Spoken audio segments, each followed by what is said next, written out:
In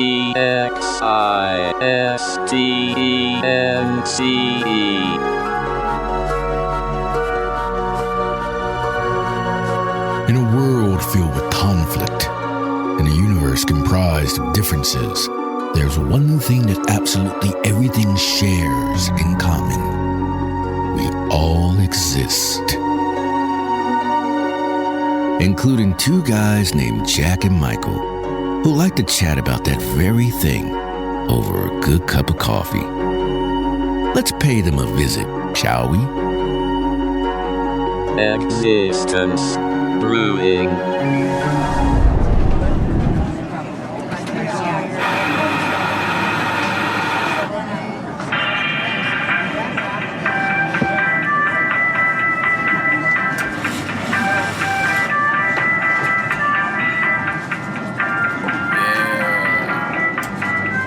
Tune. You think they'd change the tape every so often? Just flip it over, or it's literally the same thing every time. Or maybe this is the only thing they play in the background. I don't know. Perhaps I'm going insane. I think this is the only thing they have license to, Jack. Fellow human showed up. Yeah, I know. At least they have the licensing to it. I know. We just rip it off. We better not try to play that. Yeah, I know. We rip it off from the elevator, too. It's like, we're the only guys in the elevator holding up like the phone going, what's that thing that recognizes tunes like now? Soundhound. Soundhound. Yeah, Soundhound. What's this? Like, this is crap. Move on. Yeah, there was actually something in the news not too long ago about Soundhound, and they're starting to branch out into the automotive dashboard. Kind of a cool technology. And so I'm sorry, I just, am I interpreting that statement correctly by saying it's going to tell you what the sound that's coming from certain cars is? Not necessarily, no, but I'm sure it could. Well, I just, that's getting way out into the from Soundhound weeds. What I saw on and this of course was all rolled out in a PR blitz a few weeks ago to try and boost their stock price. And so given the channel I was watching, that's all I can assume.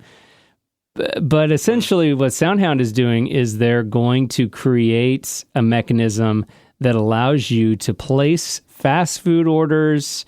It allows you to place orders at, like, say, a drive up and go location, whether it be like a Walgreens or a Target or a Home Depot.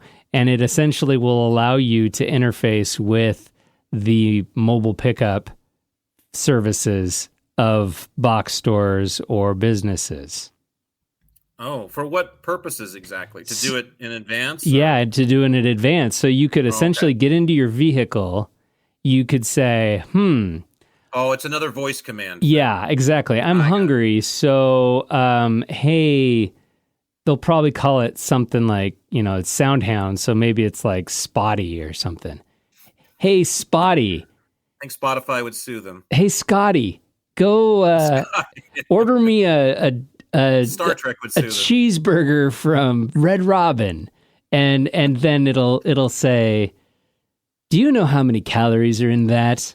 No, you're never going to fit into that new suit you just ordered. That's the Jewish version. That's like the that's like the car Richard Lewis said he bought one time. The comedian Richard Lewis, the old Jewish comedian, said he'd get in the car and it was so filled with bells and whistles, but it was the Jewish version. So he'd get in the car and he'd go, "Oh, why even go? It's just you could get in an accident. Something could happen out there. Why don't you just stay home? It's great. So yeah." All right. Well, I won't be using that. I'm not big on voice command things. I kind of appreciate, I'm old, so I like doing things the old-fashioned way because I'm stubborn like that. But I also don't want to get trained for all of this. Like we have a friend, for example. We used to do like nights with this friend and things, and he talks to his devices, and I just every time he does it to do something that it's like it's 2 inches away. I just want to strangle him. I'm just like, it's right there. Why don't you just do it yourself? But this whole thing, people love, what I think it is? I think people are so lost for control in their life. They don't have control. They feel, of course, like they don't have any self-control, let alone control over themselves, which are two different governing agents, if you ask me. But then they aren't the boss of anybody. They get ordered around all day. So they love having this device that they can just give orders to. Yeah, punch strung with words as much as possible. Just, hey, Alexa, find me something to beat off to. Pronto.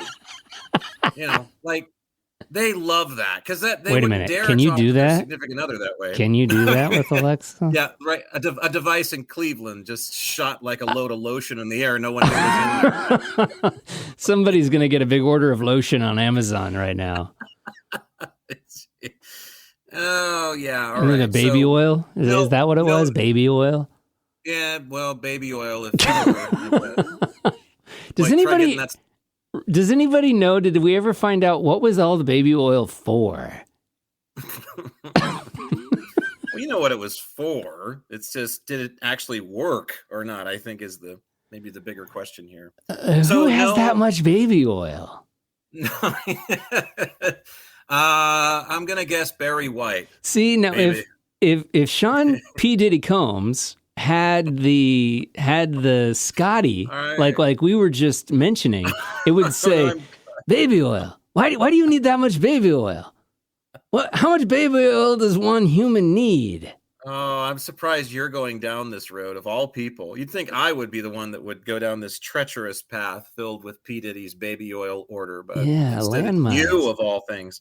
So no working title for this SoundHound ordering Not that I saw. Yet. No, but it was kind of taking suggestions. Well, I think they were more trying to just up the price of their stock that week. But no, it has something to do with AI, and it's I want to say they call it SoundHound AI is the name of their company. What about Rover? Yeah, because that's literally like Rover. What you're doing. Yeah, or roll over Rover or something like that. Do you remember when I was in school, at least, maybe they discontinued these, but there were a couple of remedial reading books that every kid had to go through when they were in first grade, I want to say. I think they were first grade, maybe one was second, and they were Green Feet and Pug. Do you remember those by chance? Yeah, and See Spot Run.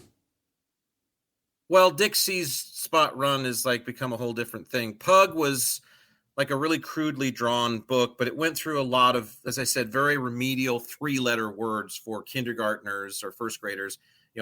Pug was on the rug with a mug and, stuff like that. Rhyme time, phonetics that tried to, teach children language. The kind of stuff that today the average citizen working in a nuclear power plant couldn't read. You know what I mean? So shows you how far we've sunk. But yeah, so I'm thinking like along those lines. It's like Rover. Roll over Rover or bend over Rover or something. I like Rover actually for them. They should take that under advisement at their next board meeting, the SoundHound board meeting. You ain't nothing but a sound dog.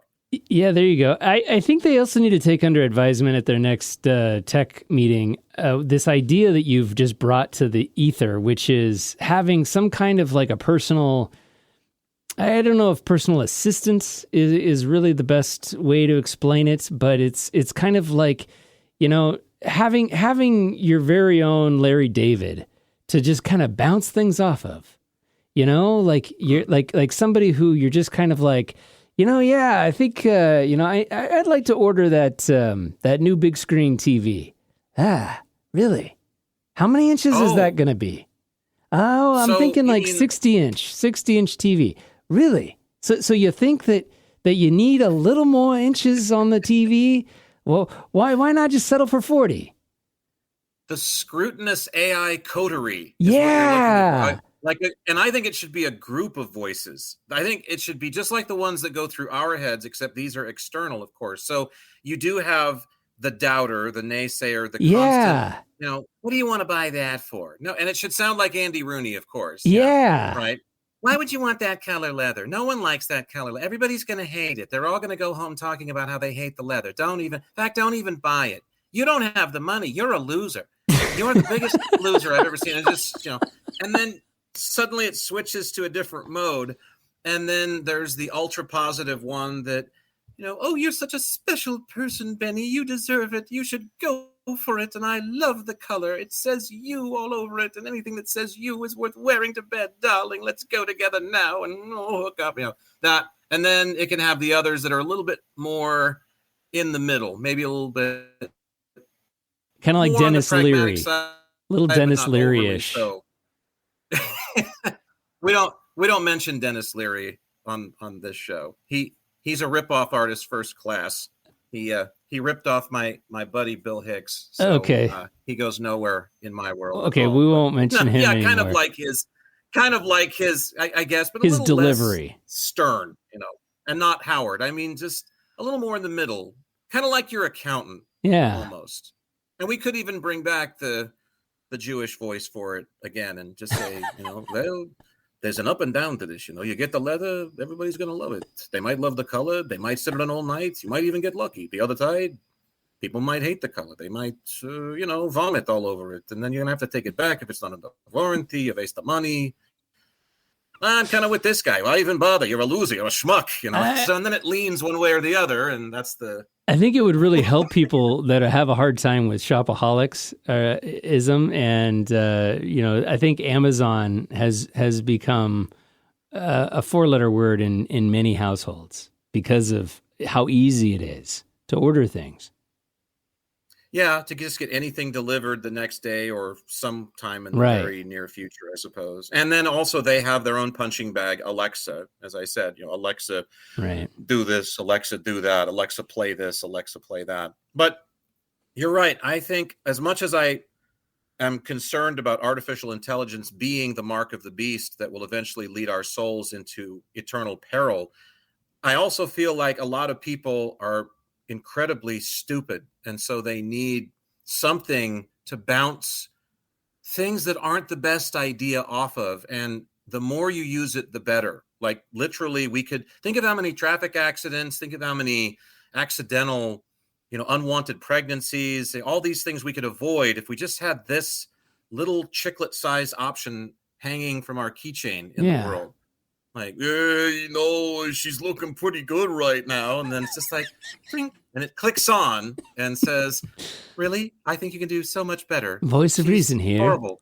She looks like a wolf eel in the moonlight. And that's saying something because most wolf eels look worse in the moonlight. And, I don't know. Say whatever it's going to say. And well, Lenny, considering that your blood alcohol content is 2 times over the legal limit in most states, I'd say this is a bad decision. And then Lenny says, gee, thanks, Spot. Yeah, you're the best. Hey, turn on rub feature. Because it's got to have that. Otherwise, nobody's going to be happy. Well, everyone needs their external stimuli. So, oh, God. Yeah, so true. So true. Hey, speaking of external stimuli, I was watching a documentary the other day. And do you ever have this thing with documentaries where you run across a documentary that you're like, oh, okay, the life of a slug. Yeah, okay, great. I'll watch this one. Just fill in the blank on whatever topic.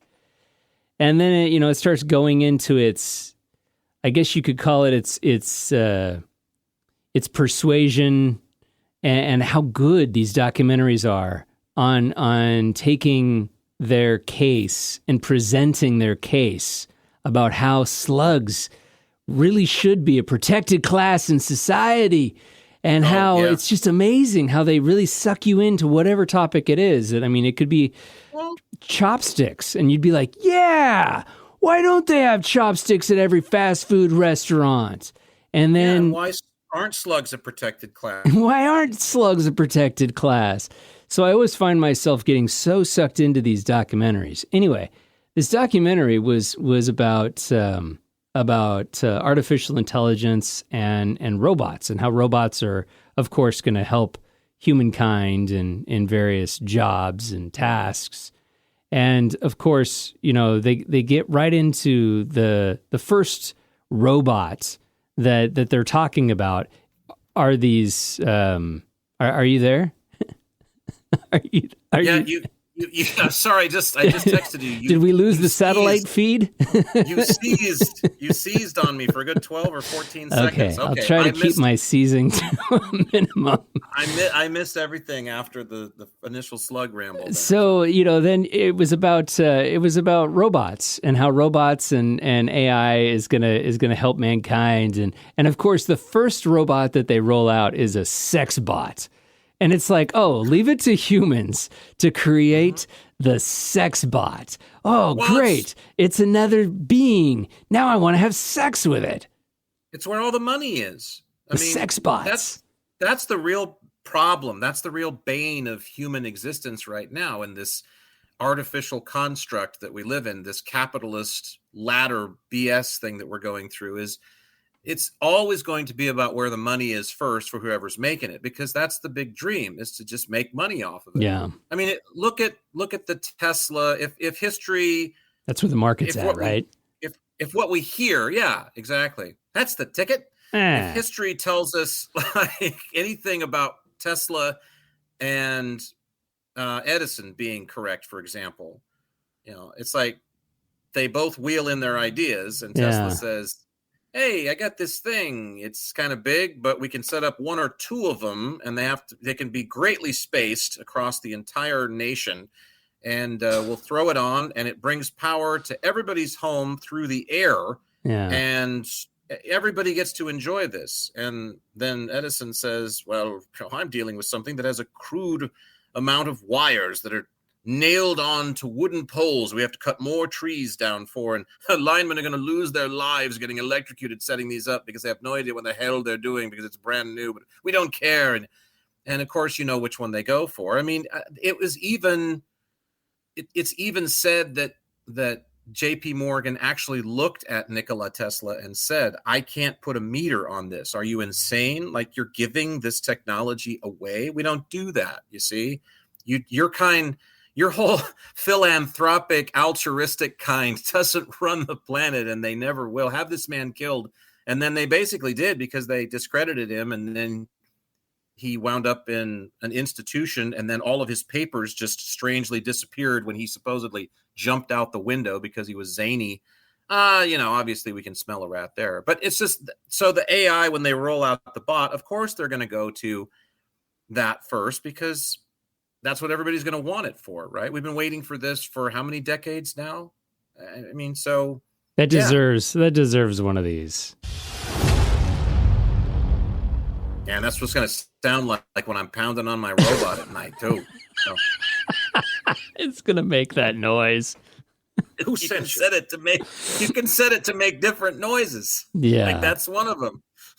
So gravitas can be difficult sometimes. Oh no! Speaking of Tesla, speaking of artificial things, like, he's not even real. I don't even think. I think he was stolen and replaced too. I was watching I think it was older because it didn't seem to have anything newer. I'd seen most of them before, but it was one of those great MKUltra compilations of, mostly they're famous people, but there's a few like, who in the hell is this, reporter types thrown in there where they have these glitches.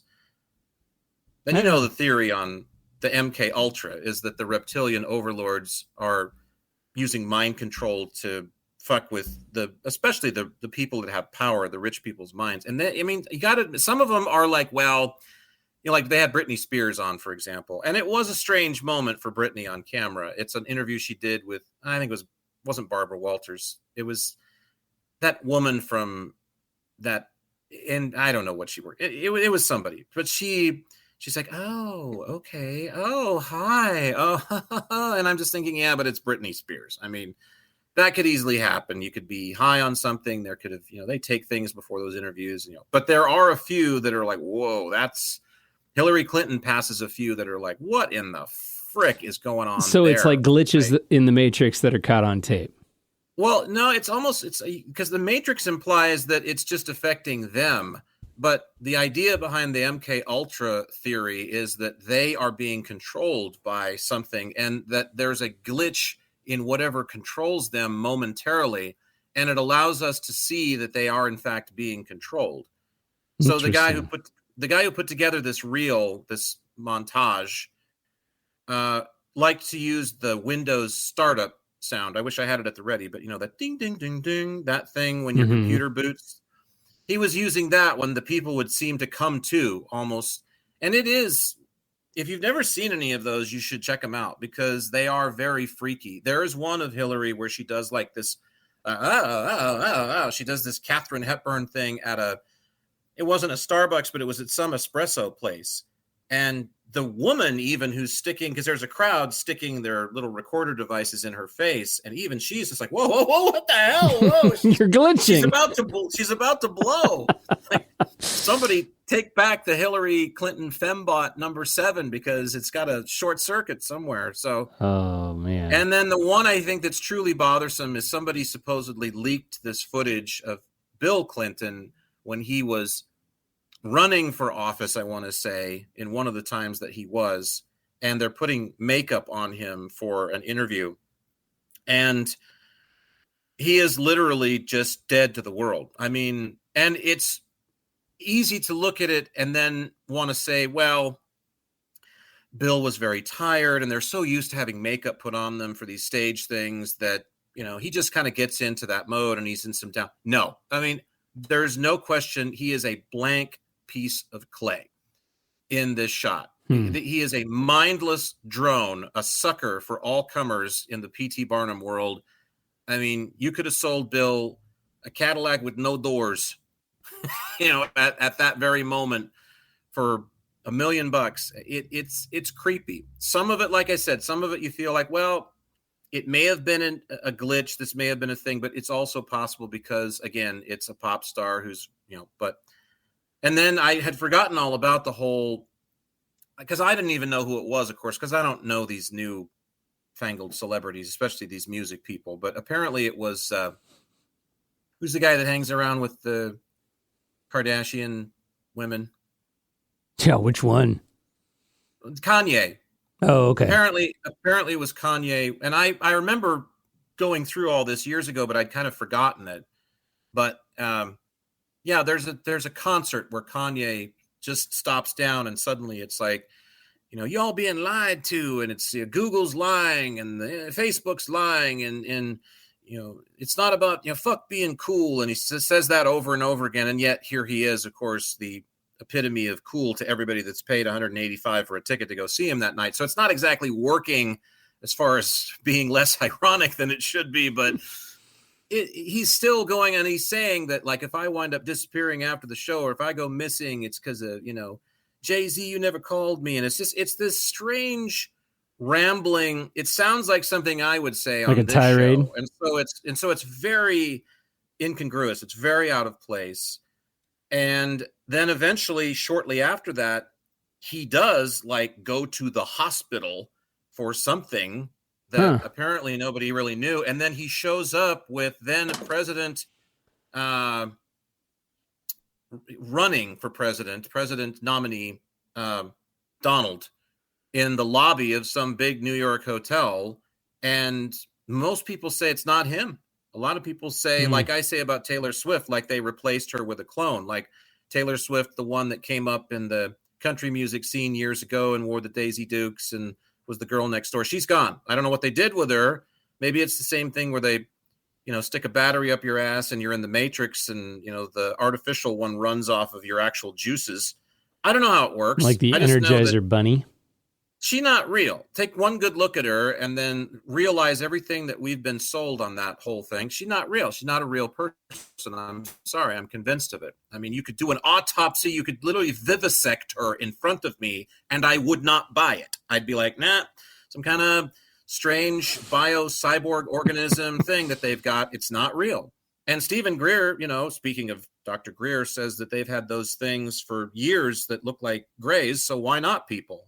But it's interesting that you just tied that in, isn't it?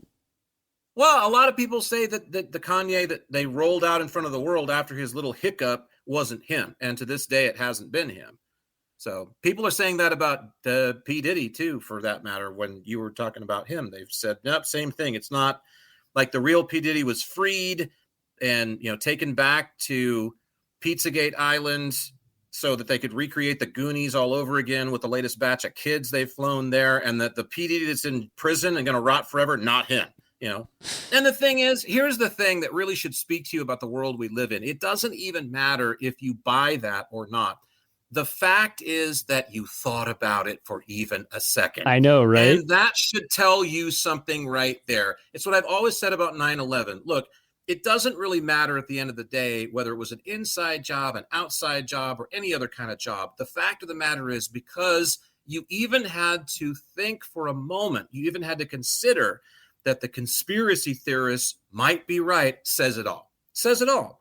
You don't have to buy it hook, line, and sinker. Just the hook being in existence to clamp onto is concerning for our kind. Enough said. Said everybody who ever was at the SeaTac area during the 80s. And do you remember how many prostitutes and hookers they used to have in that area? No, I was too young to shop over there. Well, I was way too young, and I remember driving by and going, Mom, and I think that was the same year that like Pretty Woman came out. And hookers were all the rage. Oh, hookers were the rage, and everybody was kind of like, oh, it's a hooker. And every rich man wanted one, of course. You picked one of the movies I hate with a passion more than anything. It's just like, talk about your unrealistic premises. So Pretty Woman comes out. Welcome to Hollywood. Hey, what's your dream? And here I am, this little kid in SeaTac, and all of a sudden it's like, hey, Mom, is that a hooker? As we're all sitting at the Pizza Hut, getting ready to fly off to see Grandma. It's oh man. I don't know why my brain went there when you said hook. You just had an Arthur moment. Are you a hooker? Jesus, I forgot. I just thought I was doing great with you. Oh. Oh God. Oh, that is truly scary. Pretty Woman, I can't. I remember I remember I was in a hotel room the last time I saw Pretty Woman 2, and I wanted to just take the TV and just dip it into the water in the bathtub with me and just go right there. I hate that fucking movie so much. Like, because I'm sorry. I even fictitious premises, and I realize it's like, Jack, lighten up. It's just a Hollywood movie. It's supposed to be a joke. It's funny.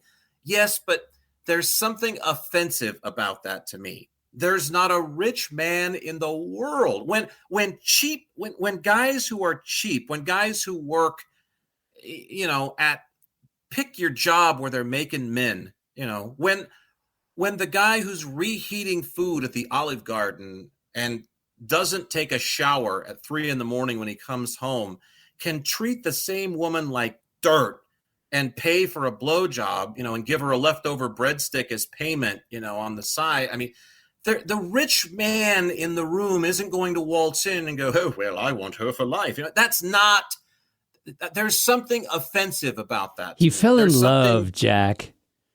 There was something that was very belittling to me, to women, about that movie. And it wasn't just the fact that she was a prostitute. I mean, like George Carlin said years ago, selling is legal, fucking is legal. Why isn't selling fucking legal? You should be able to do what you want with your body. I don't think prostitution should be illegal. It's your body. You can certainly go have men film it all day and get paid, and it's not against the law. But, oh, God, try to do it on your own, and that's a problem. We talked about this once before. It's the taxation that's the issue. But I can't. And especially the scene with the pearls where it's like, here's a $400,000 string of pearls. Then I'm going to play Hungry Hungry Hippos with it just for a moment there because I'm such a cheeky old fellow. Bullshit. There's not a rich guy that exists that's like him. And there's certainly not one that wants some whore that's going to, come to the Ritz-Carlton and stay with him for 4 hours while he's trying to get away from his wife. I hate that movie with a passion. It's awful. Anyway. Well, and I don't think it would have taken place in Beverly Hills. I think it maybe would have taken place at a La Quinta somewhere, maybe. In Akron, Ohio, when he was on a layover, an unscheduled layover. Yeah. Probably somewhere in a Midwestern town. Lexington, Kentucky. Yeah. Yeah. Like, honey, you won't believe it. We've been diverted to Lexington. Good Lord. I've made all those jokes about Kentucky, and besides the Derby, I never thought I'd wind up here. Well, no one's actually come up to me yet, but they're everywhere. I mean, I've had to guard everything here. I had to rent a locker. You should have seen the goo on it. It was awful. Yeah, so I'm going to go grab me a cheap hooker and buy some pearls for her down at the, come on. I just hate it. Oh, well, you started talking about something that I wanted to bring up in this show, and it wasn't just the Kardashian besides prostitution, but it was the appearance of Dr. Stephen Greer on the Khloe Kardashian podcast. Which I wanted to talk, because we'd mentioned it on our last episode, but we hadn't seen it. We hadn't seen it at that point, and did some research and watched the podcast. Really kind of I will have to say, well done by Khloe Kardashian. Again, not somebody that I would have expected to have someone like Dr. Stephen Greer on her podcast. Not only that, but also just to do the job that she did. I thought that she's just as good of an interviewer, if not better, than some of the people. Have anything else to do. So well, but some of the people she may as well hone her interviewing skills. She's rich. So. Some of the people who've interviewed Dr. Greer in the past, it just seems so scripted, and it's just like, come on, did you pay this guy to ask you these questions or what? But anyway, no, I did want to talk a little bit about the podcast, and here's a little sizzle reel to kind of get everybody in on the conversation. When did your fascination with UFOs and extraterrestrials come? When I was about 8 or 9, I saw a UFO, pretty close range, broad daylight, and I knew what I'd seen. It was extraordinary, and so it ignited a lifelong interest. Do you know how many species there are of ETs? The best we can tell, there's at least 69 specific species. They seem to all be working together, but they're very concerned about our hostility. This planet's in real trouble. I have 762 whistleblowers. There have been 4 people working with me who've been killed. Oh my gosh. Yeah, and I was almost killed 16 months ago. Wow. It's like a mafia. Right. I mean, these are thugs. All the alien abductions and mutilations, those are CIA psyops. How do you control people? Power. Fear. Fear. This is what they did with 9/11. Unfortunately, COVID was abused that way. Yes. These demagogues and control freaks know how to use fear to control the masses. I think we're going to have to lift that sound effect off of the sizzle reel and add it to the soundboard. That's a good one. That's almost as good as this one. Yeah, that's our original, and then that's our original bash you in, and this is going to be our car bash you in, right? Or something. No, I thought it's Khloe in Wonderland is the name of the podcast. Check it out, and I think just using her platform to raise the awareness of her audience, and really provide a platform for Dr. Greer to. After watching, 3 or 4 Dr. Greer interviews, I think you've pretty much heard everything. I thought this one was actually probably the best one I've ever seen of Stephen Greer. I thought that he seemed very engaged. It didn't seem like he was, a lot of times with this material, it always seems like I guess kind of like I've got all the cards, and if you only knew all of the things that I can see right now. It didn't come across that way at all. It was more of a very good just kind of discussion about the topic, because as you know, and we've talked about on this podcast, I mean, how can somebody be so matter of fact about how many species of aliens there are in the universe anyway? Or, I mean, that's kind of where you then start to kind of go, okay, great. If there's proof, then let's see it. But, I think that there were a lot of things about this interview that came up, including the Tic Tac. And I wanted to play another little clip about the Tic Tac and his theory on the Tic Tac. That about 80% of the ones you see, like the footage on CNN and all the news media of our Navy jets chasing that Tic Tac thing, that, 35 years ago, I would have thought that was an extraterrestrial vehicle or alien or something. It turns out it came from the Lockheed Skunk Works out here in the high desert. Mm-hmm. All right. I know who makes it. I know where they're made.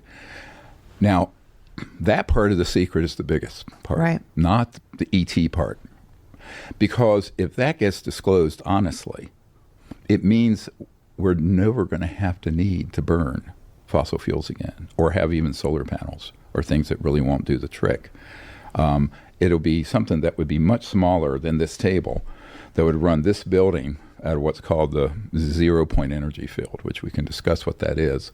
And it would have no impact on the environment negatively, and it would also have zero cost for energy, none. So you're talking about free energy. Right. And that is not an urban myth. That's true. But it also means you're stepping on some very big gorilla's toes. Yes. Right? So that then hits off all the national security alarm bells, because if you disclose that the UFOs are real, that we reverse engineered the ET ones, we have man-made ones flying around that most people misidentify Right. as alien or ET, but when you unpack this, then you go, wow, we could have a beautiful new world. We could have a world for my children, your children. Yeah. So, I mean, I think that for me was the big takeaway in the sense of technology and the going back to kind of what do we gain from all of this chatter about extraterrestrials and the technology that we already have possession of. And I think he nailed it, pretty well too, when it came to we wouldn't have to burn fossil fuels anymore if this information was made public. What do you think on that? Well, as you know, I've been a student, I guess you could say, in some ways, of Stevens for many years, going back probably at least, I'd say 12 or so. So none of this is new to me, but again, he's trying to reach as many different pockets as he can of audiences that live online, because that's really where he's living, because they're not about to have him on the fucking Today Show or Good Morning America or anything like that. It's part of the narrative that always made me feel like he was right, that he was in fact correct, and that he was being truthful about the knowledge that he possessed, because that makes sense, because that is what runs the world. That is the paradigm that we live in. That's the absolute overarching piece of the paradigm that is fundamentally difficult to extract. It's the cancer question. Cancer as a disease that continues to kill and make people suffer is worth a shit ton of money to a lot of people, or at least to a very few exclusive people that sit in some very high places.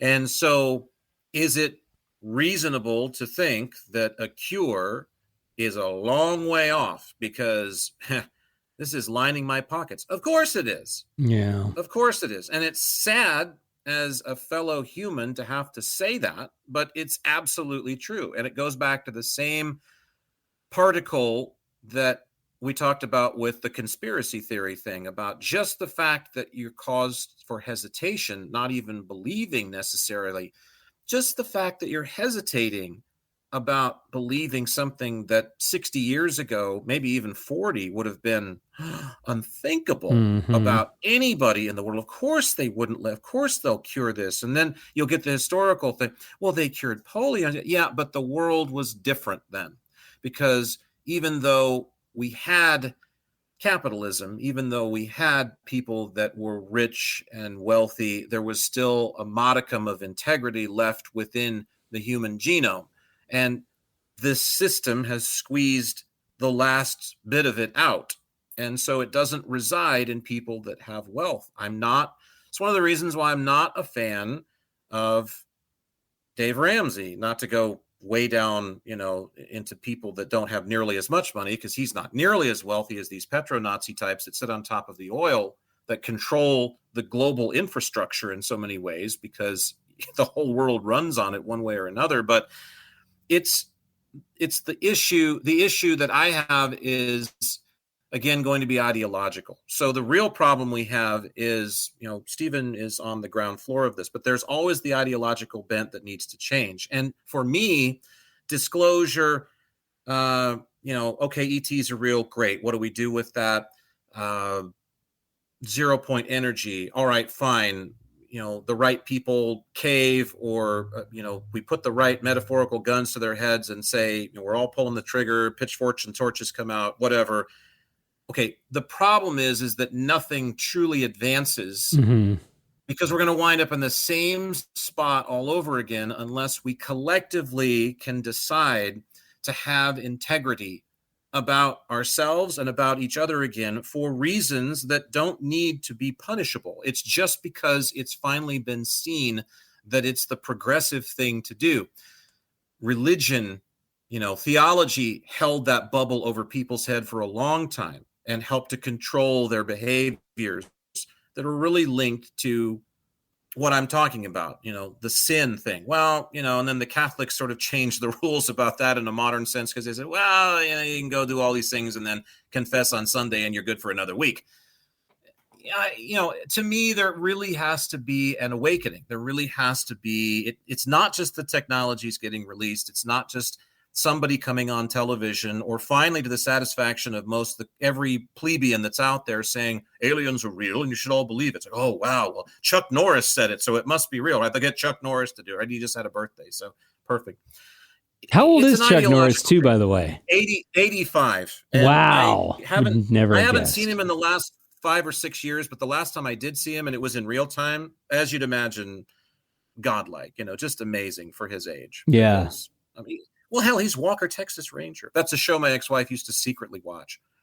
Oh, I don't want to change the subject like full bore because we're talking about this seriousness, but yeah. Does your spouse have a secret show that she watches that she doesn't want you to know she watches? Oh no, she lets it all hang out. My ex-wife had that, and that was it. Walker, Texas Ranger. Only Chuck Norris can get away with wearing the Canadian tuxedo and make it look good.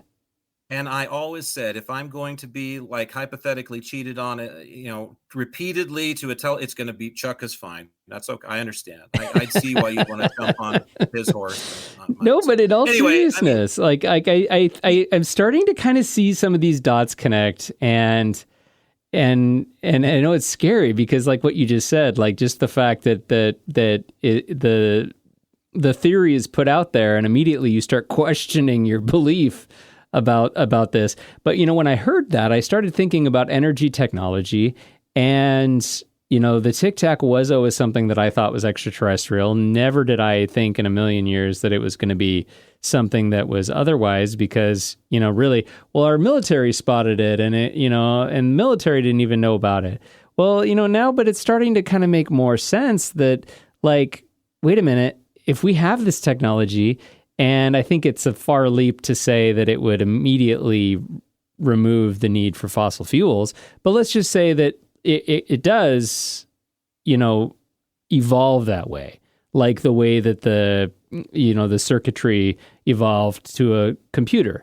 I think you start looking at some of this energy that we have and some of this technology that we have, and you go, what are we doing messing around with solar panels? What are we doing messing around with all these different forms of green energy, wind turbines? And it's like, whoa, wait a minute. How long have you guys had this? This is way better than that.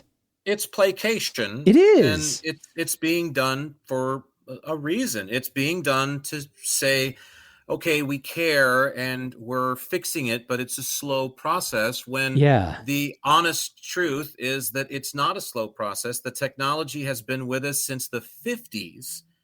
If you want to believe Dr. Greer and others who have some, professed historical knowledge about this, clandestine as it may be, this technology has been around for going on 80 years now. And of course it's going to be black shelved. First of all, because I think initially the tech is delisted, the tech is taken away from the public. Not so much because remember when this all comes out and we get access to this, whether it's through the Roswell crash or whatever, gas is 19 cents a gallon. Right. So it isn't, and it's not making all of these petrochemical products too. That's the other thing. That's the side of this I think people tend to forget about. Is they all want to say, well, okay, but short of heating our homes and powering our cars, well, what is it really good for? Well, Yeah. it makes everything that's in the room around you, unless it's made of wood, or rock, it's probably made of plastic. It's probably made of old dinosaurs and plants that's Yeah. petrochemical based in some way. So the industry is massive and it runs the globe, and the people who run that industry run the world because everything relies upon it to be powered. But so I don't think initially the issue is that. I think that comes along later on. I think the narrative begins with, this has fallen into our hands, and there is this militaristic, it belongs to us, it's ours. It isn't for public consumption because it's like, it'd be like being in the CIA or being in the FBI or being in some secret operation, some covert world, maybe even hell, let's move it to the common. Let's move it to the blue collar world. Let's say that you work for a laundry delivery service, right? And one of the bags that you find is filled with money. I mean, lots and lots of cash, money. And it's just as easy for you to, do something else with it, turn it in, or say, well, we're going to distribute it. We're going to say we found this big bag of money and we're going to, keep it, but we're going to distribute it and do all these charitable things with it. Or it's literally sort of a crime against humanity of opportunity in the larger sense. We're in the position to just have this for ourselves. And we're just going to do that because we're in that place.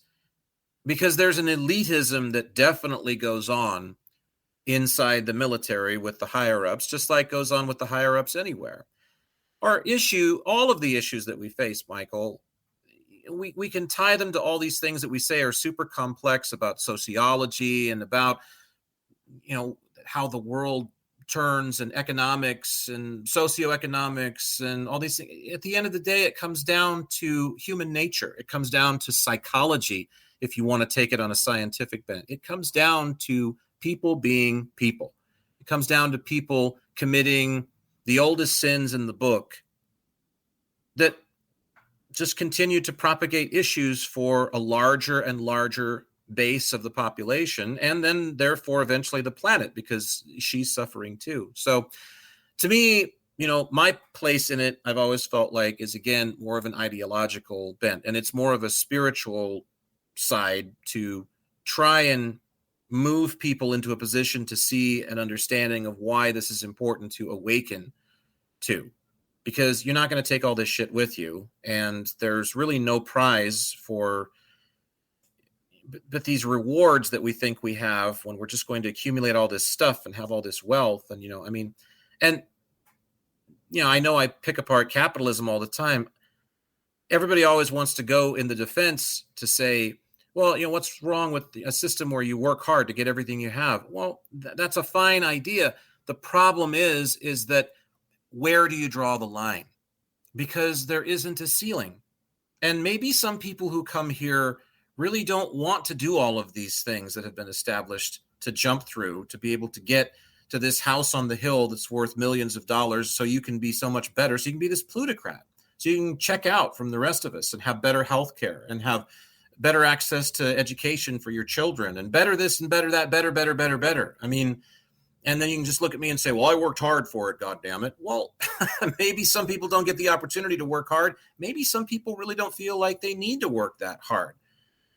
Maybe it's just a fundamental problem that we have as humans, where there's just this need to be better, to be the king. And I think that's what has to change. That's what has to go, because we're never going to get anywhere unless we change that mindset. So I'm on that side of it. Dr. Greer's fighting a different battle on his side of it, and I appreciate it. But if we roll out zero energy technology tomorrow, fabulous. Life becomes easier, I suppose. The planet starts to heal. There's a lot of benefits to that. But what is the end game eventually? Are we grown up enough to handle that? Because we're sure as hell not proving that we're grown up enough to handle it right now. Well, and I think when you look at countries by, like, say, GDP, and I remember I got on this bend not too long ago, mainly because of the tariff talks that were going on. And I started looking at, other countries around the world and starting to look at, really what are kind of the gross GDPs of all of our other countries. And when you look at the size of the markets when it comes to the United States and China, you could pretty much fit all the other GDPs of the world in those two economies, the United States and China. I mean, it sounds about right. It mathematically is possible. And when you start looking at, how this country has consumed fossil fuels, and when you start to look at, kind of green energy practices and, what we've been told our entire life about, well, this won't work and that won't work or whatever it might be, you start to kind of question yourself and go, well, wait a minute, like, if this is the largest economy, we live in the largest economy in the world, and China would be second to that, and you could fit really all the other economies of the world into our economy. Why wouldn't we be told that those things aren't possible? Because they don't want us to know that they're possible. And we've talked about it before on this podcast. The world could not afford to have another United States with the amount of resources that we consume on just an annual basis. I mean, it would be a depleting. Well, our system also immediately calls for, we go right back to Tesla and Edison. So they push out zero energy technology. Who owns it? Because that's everybody's first question, right? Who owns it?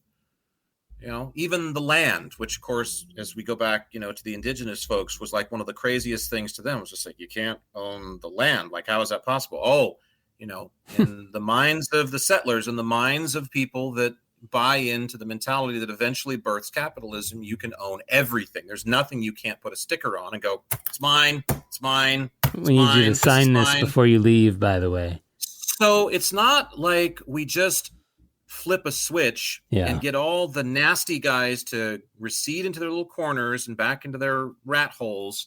And then we just enjoy this zero energy technology for everybody. Somebody owns it. Somebody regulates it. Somebody controls it. Somebody, and by somebody, I mean big, giant somebodies that already have big, giant companies and corporations that have all the damn money and resources as it is. They're going to be the ones that are at the forefront of this, just like they want to be the ones that are at the forefront of any and everything that might help us or might better our world. When really, again, we go back to this too. Is it really about helping us? You talked about your AI robot. Think about how phenomenal that is to even suggest. I mean, go back to Fritz Lang's Metropolis from, I think it was 1921 or whenever that was made. Mm-hmm. And think about the robot, but really we're, stepping up into more than just some C-3PO looking thing that's clunky and, shuffles around like it's a cyborg. It's a lot more like the Terminator kind of. It's like it's a T-1000, but it's your very own. And it doesn't just kill people. It actually can do the dishes and, make life all these conveniences. And so what does that do for you? It's supposed to save time for you. But it's also taking away from your ability to do the remedial tasks that are required of you to stay connected to the experience. And that's one of the problems with technology, is that it instantly begins to separate us from why we're here. We don't have arms and legs so that we don't walk around and so that we don't actually use manual dexterity once in a while to do a fucking dish. We actually are supposed to do those things. That's why we've been gifted with a body that works. So we don't just get to sit around and check out into our computer or our phone and then have the T-1000 home version run around and do my dishes. That's not the idea. There's nothing wrong with a little bit of hard work or spit and polish on things in so many ways. And so, again, we go back to the robot. If we roll them out, think about what that could mean. I mean, the first thing I think about is the companionship issue. The hell with the holes that it has in it. And of course, you can get extra ones drilled for, a fee if you want. Because, one of my favorite jokes that, I ever personally penned was, in a study, once again for the 105th year in a row, Gentleman's Quarterly or some magazine polled men and said, what's the one thing they'd wish for in the world? And they said an extra hole in a woman's body. I mean, it's primal. It's primal. But what could we really use this for? Aside from it's just another toy. I get behind a guy this morning, and the toy thing is just, even going to work this morning at 5:00, it's dark outside. I get behind a guy who's got a freaking ATV. He's got a four-wheeler in the back of his pickup truck. And I'm just thinking, Jesus God, it's 5 a.m. And I know orchardists use them and farmers because they're exempt, okay, because they got to get around on property and its distances. But you've passed the yards before, the ATVs, the jet skis, if it goes vroom, I've got more of it. If it runs on 4 wheels or slides on the water, it's just a toy. It's just. So you're saying that this man wasn't going to check the water in his orchard? He was parking probably to go to work, but he hadn't taken his ATV out of his back of his pickup truck. It's easy for me to go around in circles or sound like I am with this, because at the end of the day, it just, again, comes down to what are you really doing here? I'm always going to center. Jack is always going to come back to, all right, you have these toys, 0 point energy has been rolling out, it's come out.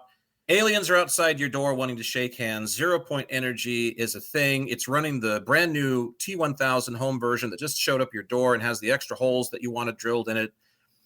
So what? Yeah. What are you doing here? What are we using the operation or the resources that we have, and how are we going to better our position with it? And that's the thing that I guess came up. And there was one more clip I wanted to play about Roswell, because I thought they brought up a really good point about not just the Tic Tac and the other things that we've discussed previously, but also why Roswell. Because that was kind of also the thing that came up. Why was that something that happened when it happened, and it wasn't just a coincidence? So can I play this clip real quick, and then we'll get back to this kind of bigger topic real quick. The world that had those weapons was Roswell Army Air Base. Wow. Roswell, New Mexico, and that's why they were there. Right. Why? Well, when we detonate an atomic, or worse, a thermonuclear hydrogen bomb, it sends out, everyone's heard of an electromagnetic pulse that goes out and can shut down your power grid. What people don't know is that embedded within the EMP, electromagnetic pulse, is this scalar signal that tears through space-time and disrupts interstellar communications and travel. So this is why it was almost like this magnet that said, whoa, this planet's in real trouble, okay? That's why there was such this huge increase in these sightings in the 40s, 50s, and 60s. That makes so much sense. She goes on to say that makes so much sense. I don't even want to try to pretend like I know what he just said when he said space-time, quantum theory, but you know what I mean? It's such a crazy idea. And then to think that, we're using this technology to speed around and use it for Tic Tacs. Come on. Well, I think they're two different things. It's what he's talking about in the nuclear side of things is we start splitting the atom and playing around with things that make a mighty boom. And then that process actually has waves. Think about it like waves on you throw a rock in the pond. No, absolutely. So that process literally creates. It has ripple effects. And it's affecting these other civilizations that are minding their own fucking business on the other corner of the universe. Yeah. And suddenly it's just like, there's a great show called Fringe. It was on TV. It was supposed to be the next X-Files. It lasted for 4 or 5 seasons. First several were really great. And then they got off into this observer thing that was a little too much for me. But anyway, that aside, that show had an element of what he's talking about in it, where the activity, there was a parallel world that was basically an opposite Earth. Yeah, we talked about it at our last podcast.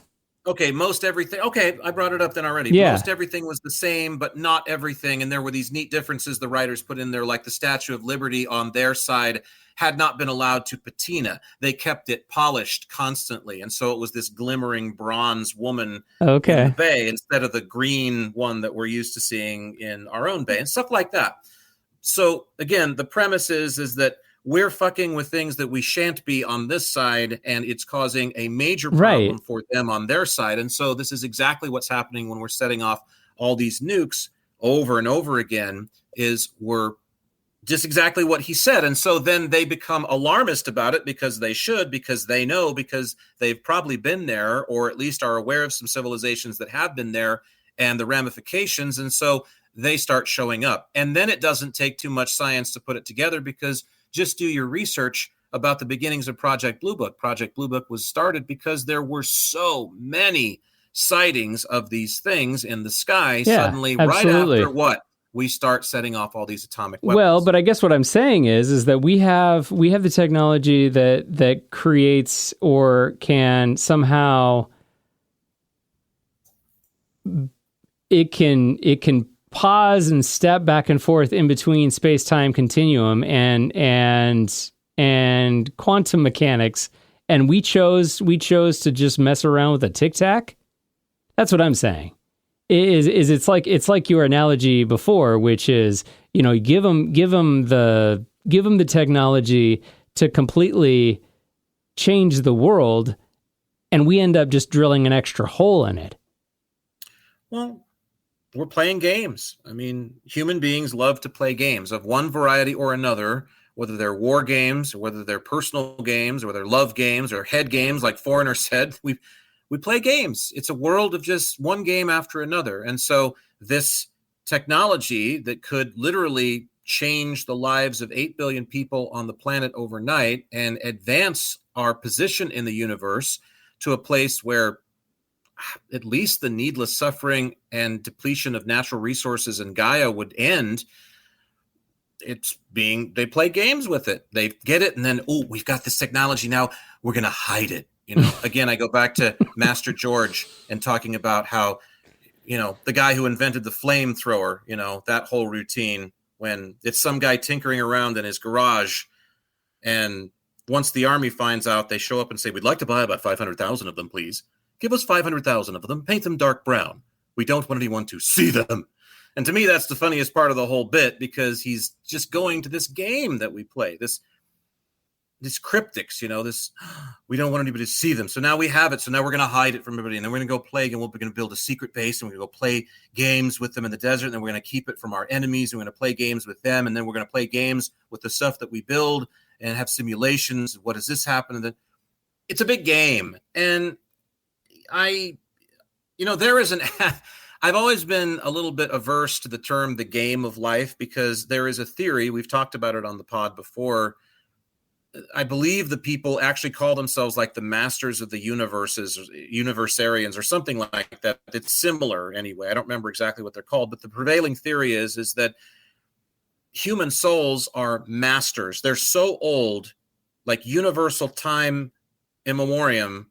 They're so old that we've literally were bored to death as energy. And so we've invented this human game as one of infinite numbers of games that we can hop in and play just to test ourselves, just because we need something to do, because we're masters of existence. And so we got to have something to do because we're bored, and existence gets boring. I'm not sure I buy that existence gets boring, as long as you're finding new ways to occupy an existence. Well, they've been listening to this podcast for a little over an hour, so it might be boring. I don't know. Oh, wow, yikes. Oh, geez. Oh, sting. So, but that, so there's that theory that those people have, that we're playing games here. But I've never been a big fan of the game of life, necessarily. I maybe there's some validity to that, but I've always, like I said, been a little put off by the whole notion that life is a game, because we play enough games with each other. I mean, there's even an ad for Shriners Children's Hospital that we run on the radio station I work at. And it's all these kids thanking the donors for keeping the hospital going with their largesse so that they can recover from these illnesses as children. And there's even a line in the commercial where one of the kids says, because of people like you, kids like me can play in the game of life. And I do a double take at that. Every time I hear it, I'm a rubbernecker. I'm just like, did I just hear that kid say I can play in the game of life? I mean, I just don't know that we should really look at life like a game. We play enough games as it is, and I think we should take it a little bit more serious. For as much as I joke and as much as I jest, I do think we should take our existence a little bit more serious. So again, new tech, 0 point energy, ET disclosure, all wonderful. It all comes down to what we do with it in the end. And I'll read you something that I wrote down just recently because it's interesting that this should come up because I was giving this a thought. So it's obviously time to read this. So here's my download that plugs right into this for the day, I guess. Inventors are always looking to bring about things that will make life easier. But why aren't we all more focused on making life better? Easier isn't necessarily better, and none of us need to be an inventor to bring better into being. Better is always just one choice away at any time. That's pretty good. Well, thank you. It was given to me. So again, it doesn't come from me. It comes from the better. It comes from, that's a voice that's thankfully Jack is tuned into to be able to maybe share so that it helps change perspectives and just gives somebody something to think about. Because we are powerful beings. We can make what we want of our own little worlds that we build and of the world that we have around us. The key with the one we have around us, though, is that we got to come together, and that's harder to do. We got to be a collective that's wanting the same thing, and that's proven much harder for us to do because the lesson, societally speaking, it seems like as these soul things that we are, is that balance between the idea of being an individual and this idea of being a part of a collective. So it's don't give up too much of your individuality so we become the Borg, so we become a hive mind, but don't slip away from what you belong to so much that you become a hermit, that you check out from those who need you the most, because we need each other. Desperately, we need each other, especially right now. So again, I would say we invent lots of cool things, but do they really make our lives better? No, they don't make our lives better. We make our lives better. So it's just like the internet. It's just like anything we invent. We can either use it for what we'd call good, or we can use it for what we'd call bad. And right now, a lot of us, some of us do good, some of us do bad, some of us do both. But in large part, the petro-Nazis, the people that Stephen's talking about, are doing bad. And yeah, it should be curtailed. How?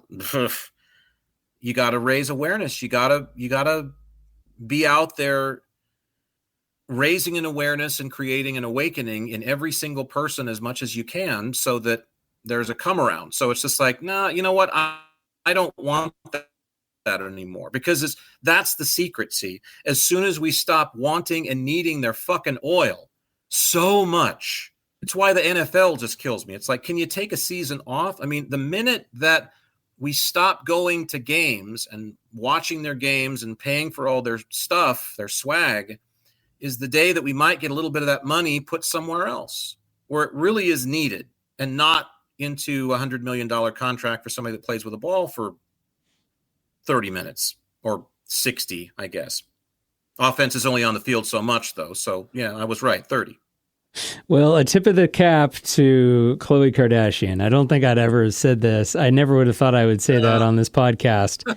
But, I didn't become a subscriber. I probably won't watch another one of her podcasts. But that one was a good one. Check it out. It's Khloe in Wonderland featuring Stephen Greer.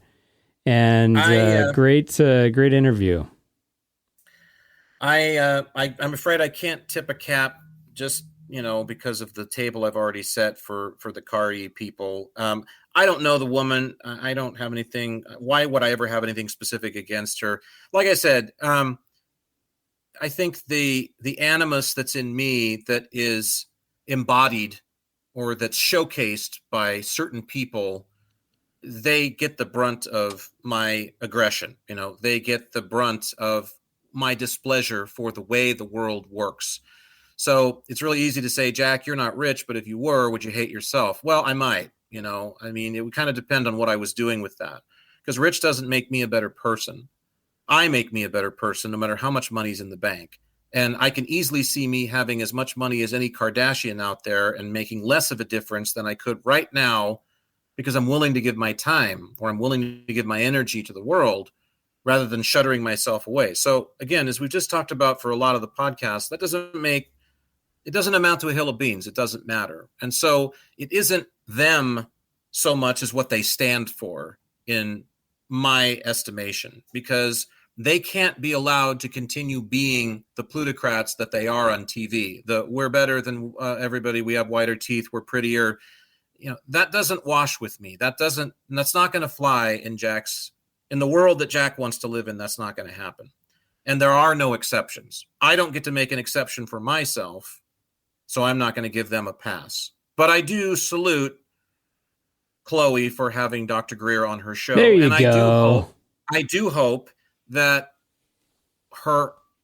whoever was able to be reached in that demographic that she serves, that Stephen was able to make some kind of a difference, to just shift a perspective, or to get someone to look into something or see something a little differently than they have before, because that's what needs to happen. We need to shake people out of their comfort zones significantly, because people are way too comfy, including me.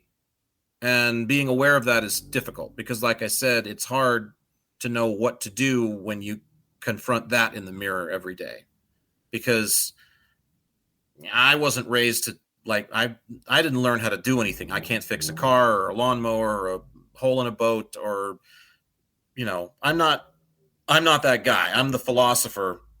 So, I'm the one that's supposed to sit in the Greek village and everybody comes to for advice, but the oracle. I'm not much good when it comes to building a city. So the sage. I'm useless, as you might say in Taoism. I don't know. Sage. Sage. Speaking of sage, did you see the menu item today? The special of the day is the Elon Sage Latte. God. It comes with an extra dose of gravitas. Please don't play the cut. No, I won't. Oh, thank God. Okay. I can never help but think about Elon University when I hear Elon Musk's name too. Elon is, I believe it's I think it's a Christian university in North Carolina. They're the Phoenix.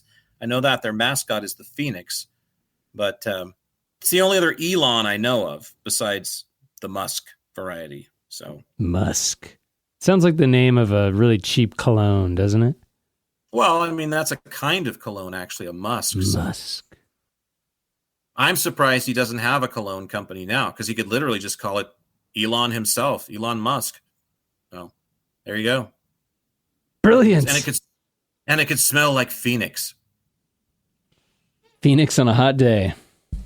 And he's got, what are the other scents in that line? Gravitas, obviously. Gravitas. Elon Gravitas. Elon Doge. Doge. That's the cheap one. That's the cheap one. In case you get fired, you can still afford it with your unemployment benefits. Everyone gets a small sample bottle of Doge. or is it pronounced Dogier? Oh, good Lord. You know how I feel about that acronym. Just like, nope, that one doesn't work. You're going to have to just call it the Department of Government Efficiency. That is right? I heard somebody on national news refer to it as a tariff. And I was like, okay, no one ever says tariff. No. You're trying to make up words now. And then her guest was so enamored with her use of the word that she also started calling it a tariff. You ever been with people like that where they pronounce things like depot instead of depot? In fact, I can cite a couple examples for you. And then everybody in the crowd starts calling it a depot. We have this pedantic guy who works in our department I'm, as you know, a real wordsmith. I love words, but I research words and make sure that I'm using them accurately before I actually insert them into sentences. At least I try. he just likes to throw words out there, and it's just like, I don't think that's what that means. And so, but you don't have the heart to correct him because he's just in his own little bubble. But he, in his voyage, his never-ending voyage, his never-ending story, he's on the back of Falkor. Yes, we're smarter than everyone else. I still think Ed McMahon voiced that thing. He said the other day, he was talking to one of our coworkers about fish, and he said, salmon. Yes. He said, well, I enjoy salmon, but it's just like, what the frick is that? Okay, it's salmon. Like, even there's not a single dialect in the world. There's not a single, like, unless it's an actual different word for salmon, but I'm pretty sure salmon is like, you know, the indigenous peoples of the Americas ate salmon, and they say salmon, and I'm sure they have different words for salmon, but when it comes to English, man, it's salmon. And I know there's an L there, but you kind of just gloss right over it. It's salmon, not salmon. And I was just thinking to myself, good Lord, I mean, the number of times you must have been ignored by your mother and father to need to put on this ruse now for all of us, this charade. There's one for you. Just add it to your tariff. The other thing I hate, and the media does this, and they do it with countries of the world, because I collected stamps when I was a little boy in the 1970s. Of course you did. And when I was a little boy, the nation of Qatar was Qatar, period. I even asked several stamp collectors. I even asked a what do you call him, a teacher in the subject of geography. I'm losing my mind here. Geography? Yeah, I even asked a geography teacher, how do you say that? That you say it's Qatar, and then the next thing you know, it's Qatar in the 90s. After, because nobody, of course, knows where this is, but as soon as we start invading a country nearby it, everybody wants to know. Oh, what is this one? It's Qatar. Then it's Qatar. About 10-year, give it a 10-year break, and now suddenly it's Qatar. Well, we need to make up our minds here because the letters haven't rearranged. Take a year ago, for example. This one killed me just the same.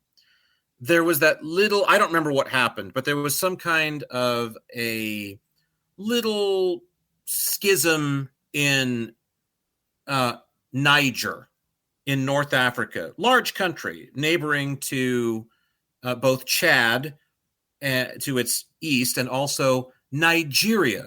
And all of a sudden, although the country, to my recollection, certainly is not under French rule currently, and I don't believe ever was overnight transformed into Niger. Niger. Well, things are still looking dark in the nation of Niger. Wait a minute. Let me ask you a question, lady. Real quick, Mr. Fancy Pants, like Fox News, whatever you are here reading me this shit. Do you say Nigeria or do you say Nigeria? You say Nigeria, right? So how in the hell is it not Niger?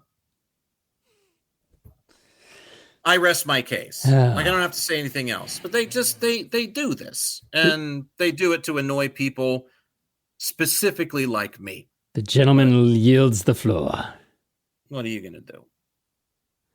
In the words of Tony Soprano, what are you going to do? Although people were saying, what are you going to do a long time before him? In fact, I can quote Rodney Dangerfield from the movie Easy Money in 1982. His wife, when he's talking to Joe Pesci. Yeah, she says, I drink too much, I smoke too much, I gamble. And she's right, but what am I going to do?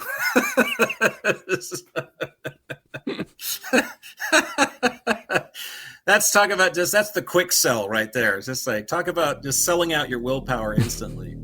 If one day you have to choose between the world and love, remember this. If you choose the world, you'll be left without love. But if you choose love, with it, you will conquer the world. Welcome to the new horizon.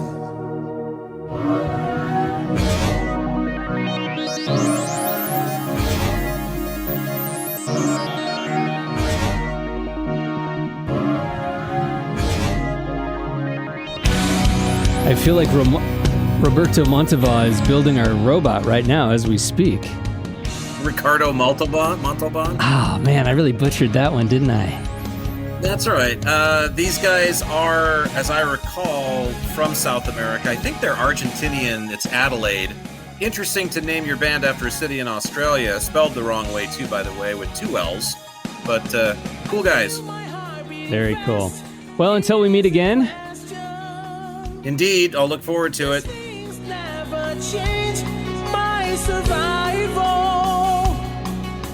I want to change the best into a new reality. Only to you, I know the truth.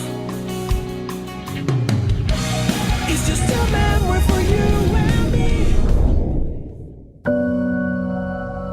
Well, it looks like Jack and Michael have finished up their latest chat about all things existence. But if anything they said got your own existence brewing, be sure and catch their other talks at existencebrewing.com and drop them an email to share your thoughts using contact@existencebrewing.com. Existence Brewing.